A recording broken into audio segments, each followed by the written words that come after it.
চিকিৎসালয়ৰ পৰা ঘূৰি আহি দলহাটত দুৰ্ঘটনাগ্ৰস্ত হৈ চিকিৎসালয়ত মৃত্যু এগৰাকী মহিলাৰ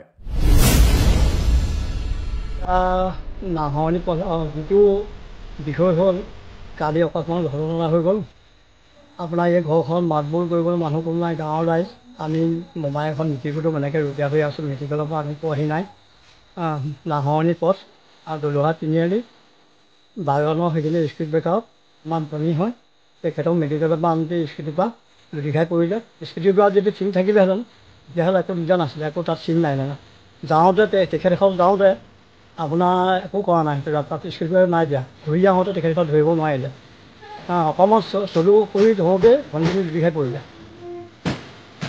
মই ইমানেই কৈছোঁ নিৰ্মীয়মান দলহাট ফুলবাৰী সংযোগী গড়কাপ্তানী পথৰ কংক্ৰিট চিহ্নবিহীন স্পীড ব্ৰেকাৰে মাতিছে ভয়ংকৰ বিপদ গুৰুত্ব নাই লখিমপুৰ লোক নিৰ্মাণ বিভাগৰ গড়কাপ্তানী পথত স্থাপন কৰা বৃহৎ আকাৰৰ কংক্ৰিট চিহ্নবিহীন স্পীড ব্ৰেকাৰৰ বাবে দুৰ্ঘটনাত পতিত হোৱা ৰঙানদী বিধানসভা সমষ্টিৰ ফুলবাৰী ২ নং ধেমাগড় অঞ্চলৰ এগৰাকী মহিলাই আজি ডিব্ৰুগড় চিকিৎসালয় মহাবিদ্যালয়ত অকালতে মৃত্যু সাৱটি ল'বলগীয়া হোৱাৰ কৰুণ ঘটনা সংঘটিত হৈছে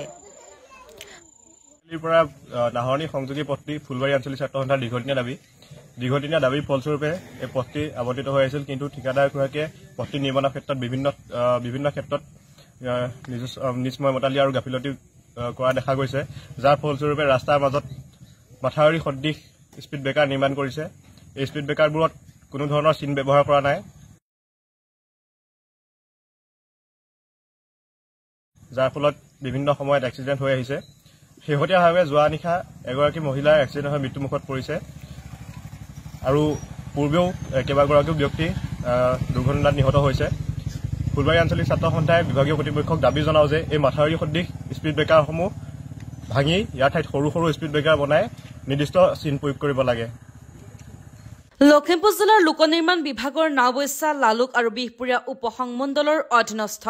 দলহাট ফুলবাৰীৰ ৰংপুৰীয়া সংযোগী গড়কাপ্তানী পথটোৰ নিৰ্মাণ কাৰ্য চলি থকাৰ সমান্তৰালকৈ বিভিন্ন স্থানত দুৰ্ঘটনা ৰোধৰ অৰ্থে স্থাপন কৰা গতিৰোধকসমূহত কোনো সংকেত চিহ্ন নথকাৰ পৰিপ্ৰেক্ষিতত নেদেখি কালি দলহাট আৰক্ষী চকীৰ সমীপত সংঘটিত হোৱা এক স্কুটি দুৰ্ঘটনাত ধেমাগড় অঞ্চলৰ ৫৭ বছৰীয়া লাবণ্য হাজৰিকা নামৰ এগৰাকী মহিলা গুৰুতৰভাৱে আঘাতপ্ৰাপ্ত হৈ আজি পুৱা ডিব্ৰুগড় অসম চিকিৎসা মহাবিদ্যালয়ত মৃত্যু সাৱটি লয়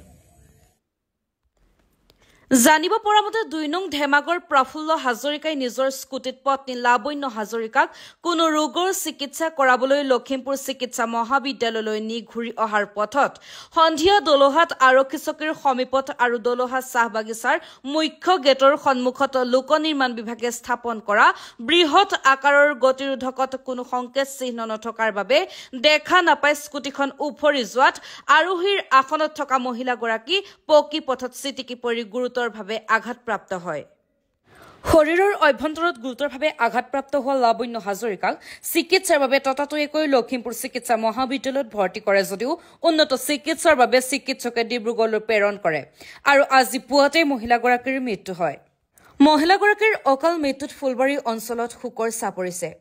আনহাতে লোক নিৰ্মাণ বিভাগৰ ঠিকাদাৰ ৰাজু খনিকৰে সুদীৰ্ঘদিন ধৰি উক্ত পথটোৰ নিৰ্মাণ কাৰ্য অতি লেহেমীয়া গতিৰে নিৰ্মাণ কৰি থকাৰ সমান্তৰালকৈ পথটোৰ বিভিন্ন অংশ দুৰ্ঘটনা ৰোধৰ অৰ্থে বৃহৎ আকাৰৰ গতিৰোধক স্থাপন কৰি সহজতে দেখাকৈ একো সংকেত চিহ্ন স্থাপন নকৰাৰ বাবে বহু সংখ্যক মটৰ চাইকেল স্কুটি উফৰি পথচাৰী দুৰ্ঘটনাত পতিত হৈ থকাৰ পাছতো সংশ্লিষ্ট বিভাগে দীৰ্ঘদিন ধৰি কোনো তৎকালীন পদক্ষেপ গ্ৰহণ নকৰাত বহুজনৰ জীৱন ঘূণীয়া হোৱা দেখা পোৱা গৈছে এই ক্ষেত্ৰত লখিমপুৰ জিলাৰ আয়ুক্তগৰাকীক কঠোৰ পদক্ষেপ গ্ৰহণ কৰিবলৈ বৃহত্তৰ দলহাট ফুলবাৰী অঞ্চলৰ ৰাইজে আহ্বান জনাইছে নাওবৈচাৰ পৰা ললিত হাজৰিকাৰ বিশেষ প্ৰতিবেদন ইউএ নিউজ